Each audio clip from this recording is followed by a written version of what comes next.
ধর্মনগরের যুব মোর্চার এক নেতা, ওনার নাম হলো রাহুল কিশোর রায়।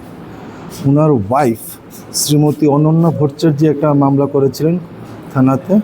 এলিগেশন হচ্ছে যে যেদিন ইলেকশনের উপনির্বাচনের রেজাল্ট আউট হয়, অর্থাৎ 4 মে, সেদিন বিকেলবেলা প্রথমে নাকি 21% ওদের বাড়িতে গিয়ে হামলা করে এবং রাত্রিবেলা আবার 1টার দিকে আবার হামলা করে, এবং এই জন্যই নাকি ওনার স্বামী রাহুল কিশোর রায় সুইসাইড করেছে।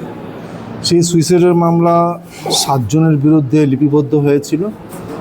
তখন ওনাদের মধ্যে 6 জন ধর্মনগর কোর্টে বেল পিটিশন করেছিল, অ্যান্টিসিপেটরি বেল পিটিশন, কিন্তু ধর্মনগর কোর্ট গ্রান্ট করেনি।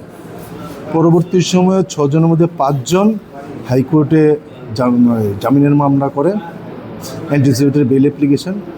সেটার শুনানি হয়েছিল ভ্যাকেশন বেঞ্চে, সেকেন্ড ভ্যাকেশন বেঞ্চ, যেটা 11th of this month হয়েছিল।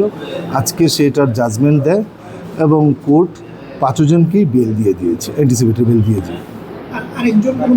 আরেকজন he was arrested by the police এবং now he is in custody as I told. তাদের নাম হচ্ছে মনোজ পুরকায়স্ত, প্রবালকান্তি দেব এলিয়াস পান্থ, তারপরে হচ্ছে হীরকজ্যোতি নাথ, সরোজ দেব, অভিজিৎ দাস। এই 5 জন। জাস্টিস পালিত।